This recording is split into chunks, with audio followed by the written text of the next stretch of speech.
My name's Carrie, and if you're expecting a fairy tale, you might want to look elsewhere. My life's been anything but, starting from when I was just 3. That's when my mom decided she'd had enough of us, or maybe it was just Dad and me she'd had enough of.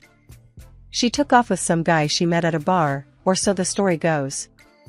Never much cared to get into the specifics, the outcome was the same either way. She was gone, leaving me and Dad to fend for ourselves. School was a trip. Kids can be real jerks, especially when they sniff out something they think they can use against you. "Hey, Carrie, gonna run off like your mom?" That was a popular one for a while. Or, "Guess it runs in the family, huh?" Whenever I'd mess up or get in trouble. Kids, right? "Don't let them get to you," Dad would say. "They don't know Jack." He had a way of making it seem like it was us against the world, which, I guess, it kinda was. My dad, Jack, he was a rock. Started out slinging hammers on construction sites, then clawed his way up to running his own gig. The man busted his back so I wouldn't want for anything. And I didn't, not really. He made damn sure of it. But there was always this hole, you know? No matter how many new shoes or gadgets he threw my way. Graduation was a blur of caps and gowns, and before I knew it, I was stepping onto a college campus. Fresh start, new faces. Nobody knew about my mom and her leaving. It was liberating. For the first time, I wasn't Carrie, the girl with the runaway mom. Just Carrie. College was like stepping into another world. Nobody gave two hoots about my past. My mom's story? Might as well have been ancient history. It was all about the here and now. Classes, parties, late-night cram sessions. I started to feel like I could leave that old version of myself behind. My self-esteem? Shot through the roof. I was making friends, acing classes, and for once, I didn't feel like I was playing catch-up with everyone else. One evening, I found myself at this dive bar with a bunch of classmates. The place was buzzing, the kind of hum that told you stories were being made. I was wedged into a booth with Sarah and Mike, nursing a beer and pretending I understood their debate about some philosophical crap. "So, Carrie," Mike slurred, turning his bleary eyes on me. "What's your story? You always dodge the question." Sarah elbowed him. "Lay off, man. Not everyone's an open book." I shrugged, the old anxiety nibbling at the edges of my newfound confidence. "Not much to tell. Grew up here, Dad's in construction.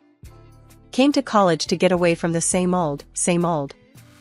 Life in college was a smooth ride, all things considered. Classes, friends, a couple of forgettable dates here and there. But nothing serious, you know?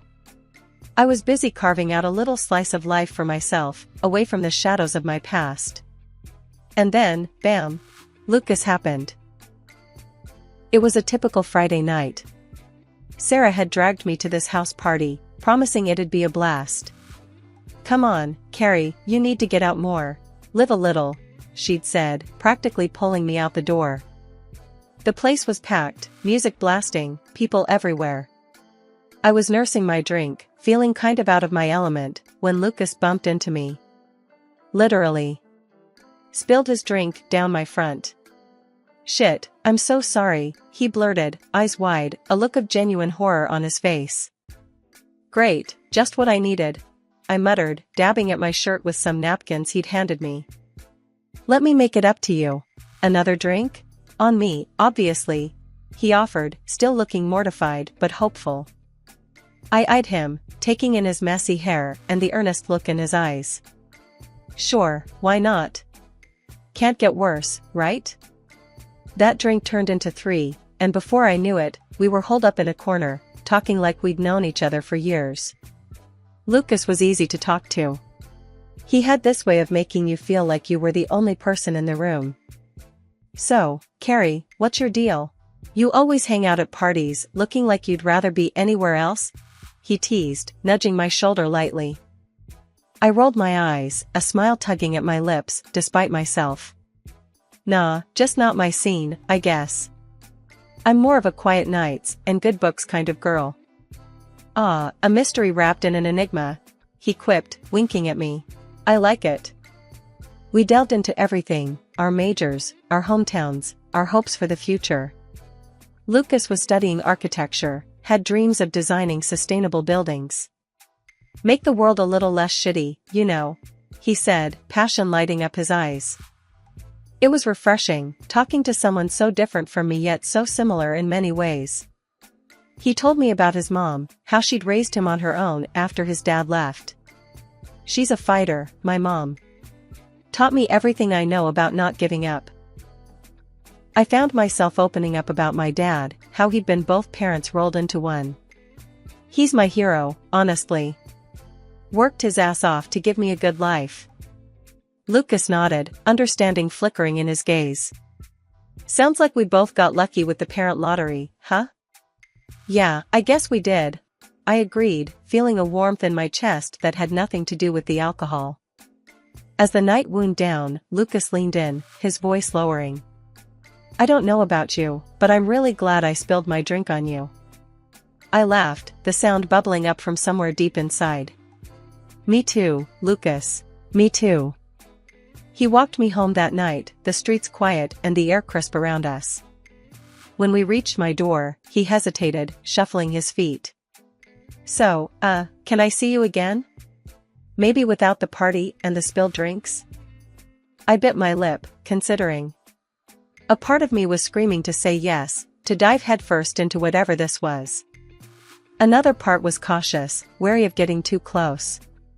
But looking into Lucas's hopeful eyes, I found myself nodding. Yeah, I'd like that. Fast forward through countless dates, late-night phone calls, and studying sessions together, we were inseparable. College life was good, but having Lucas in it made it great. Before I knew it, graduation rolled around. Walking across that stage, diploma in hand, I spotted Lucas in the crowd, cheering louder than anyone else. Felt like my heart was gonna burst right out of my chest. Life after college was a blur of new beginnings. Landed a job as an accountant, and Lucas kicked off his career in architecture. We were doing it, making our way in the big, wide world. And we were doing it together. One day, out of the blue, life decided to throw us another curveball. I was pregnant. The 2 lines on the test, clear as day. My world stopped for a minute, everything silent around me. When I told Lucas, his reaction was a mix of shock and something else, joy, maybe? He took my hands in his, eyes shining with a mix of emotions. Carrie, this is... wow. We're gonna have a baby. The weight of the moment hung between us, heavy and sweet all at once. Then, Lucas, ever the straight shooter, said what we were both thinking but hadn't dared to voice yet. Guess it's time to stop messing around, huh? Think about making it official. You know, a wedding. Meeting Lucas's mom, Carol, was like stepping into a hurricane when you've only ever dealt with a light drizzle. Lucas had prepped me, saying she was a bit much sometimes, but that was the understatement of the century.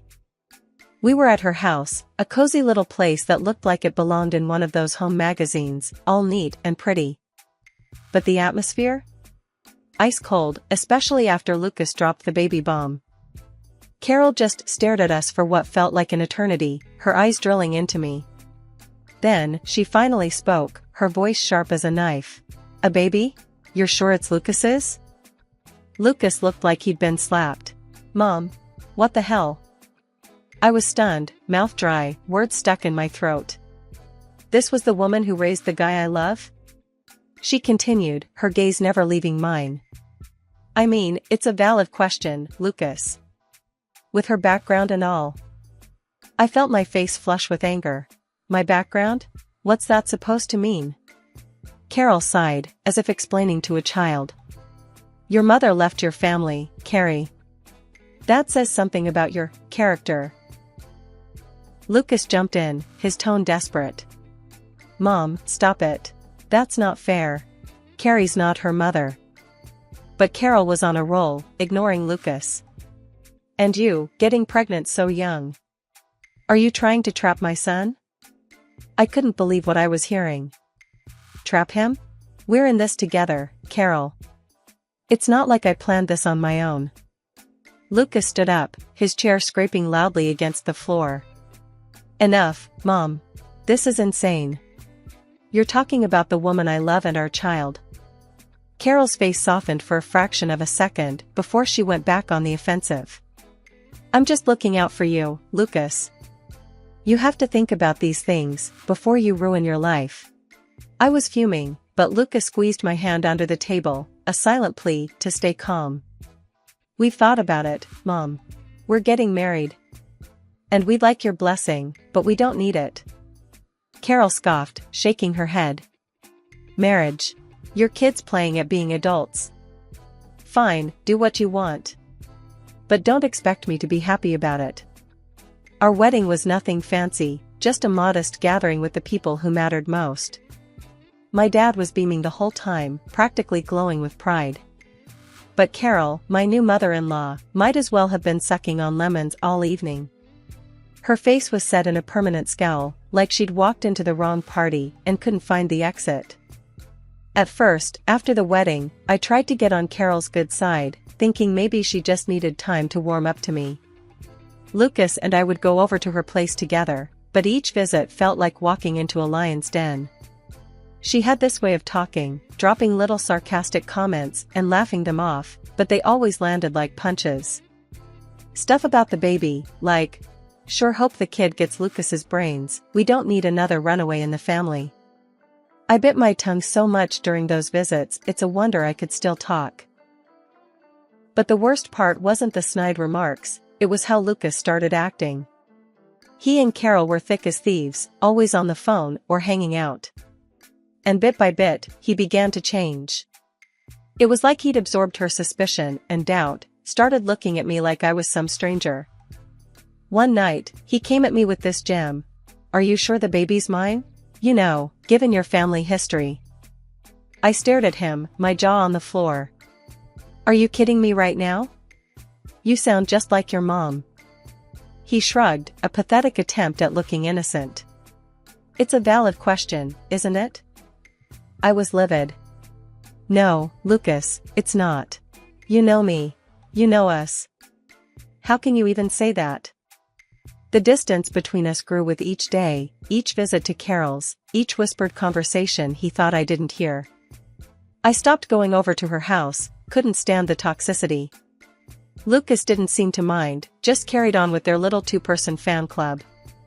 One evening, after another solo visit to Carol's, Lucas came home looking troubled. Before he could launch into another one of his interrogations, I cut him off. Lucas, this has to stop. I'm tired of defending myself against accusations and insinuations, especially from you. He looked at me, really looked at me, for the first time in what felt like forever. Carrie, I don't know what's gotten into me. It's just, my mom, she gets in my head. I shook my head, disappointment weighing heavy on my heart. Your mom isn't here, Lucas. It's just you and me. And if we're going to make this work, really work, you need to decide where your loyalties lie. For a brief, shining moment, it felt like I was living in a different world. Carol, my ever-critical mother-in-law, decided to jet off on some extended vacation, leaving us to our own devices for a whole 2 months. You wouldn't believe the change in Lucas. It was like the guy I fell for came back from the dead. We laughed more, talked more, and those nagging doubts and fights just melted away. Being pregnant felt a bit easier without Carol's constant commentary in the background. For a while there, I actually thought we'd turned a corner. Then Carol came back. It was like a switch flipped in Lucas again. The tension, the suspicion, it all came creeping back, like mold in a forgotten corner. She must have been filling his head with all sorts of nonsense the second she got back. I held on to hope, though.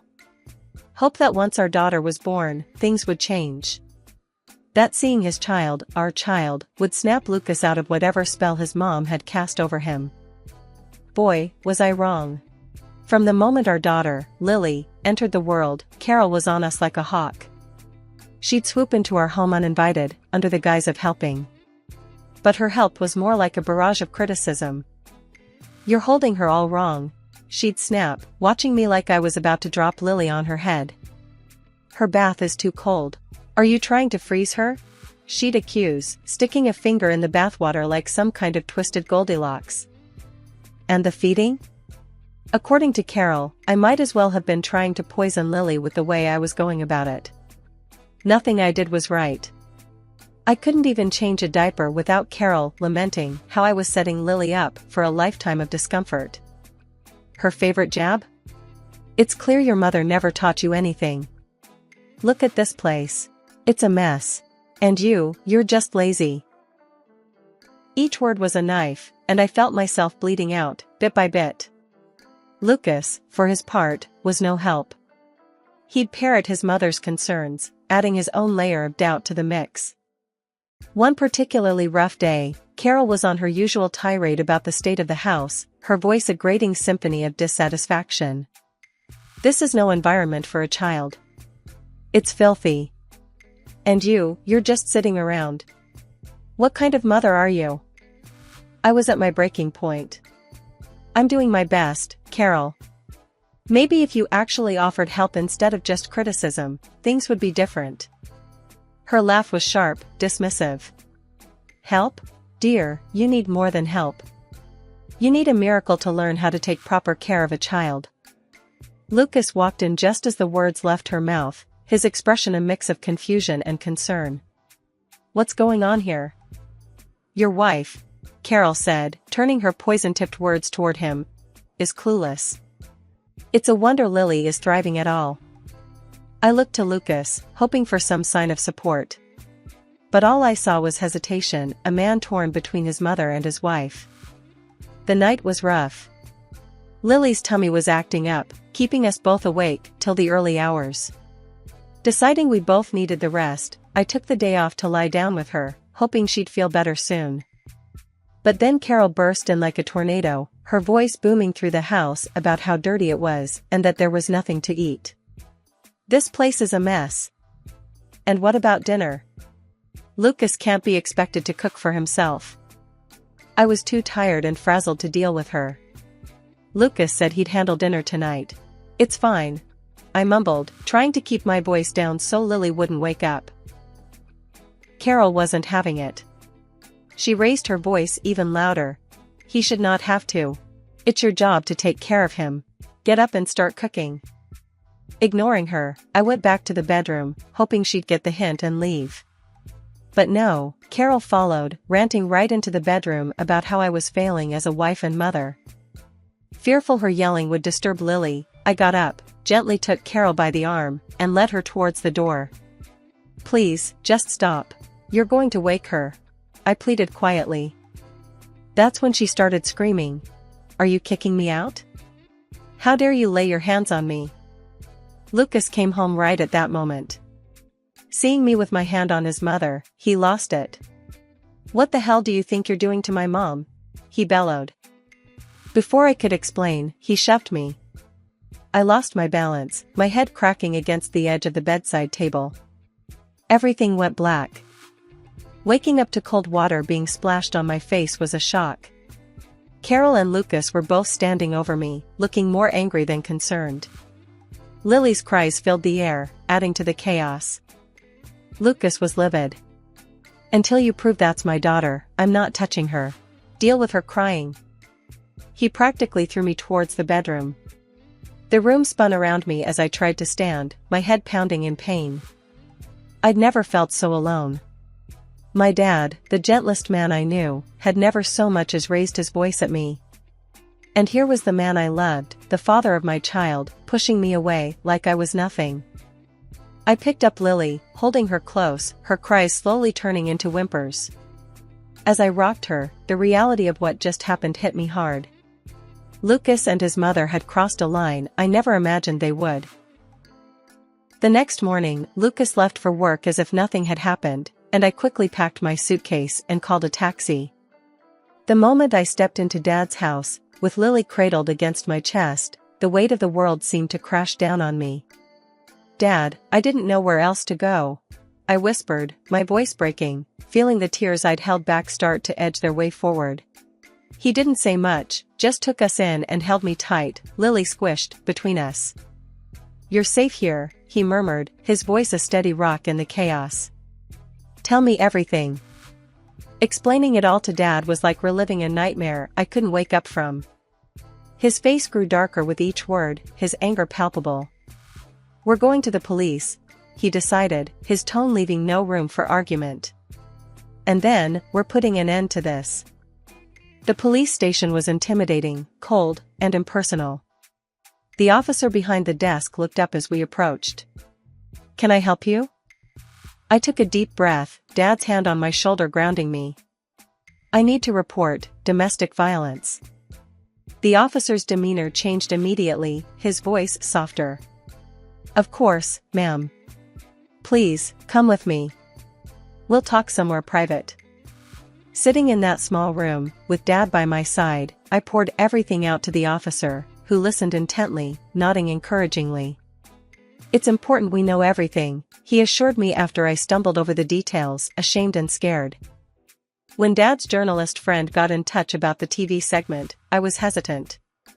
It's a chance to tell your story, on your terms, Dad encouraged. You could change things for others. Sitting under the harsh studio lights, facing the host, my stomach was a knot of nerves.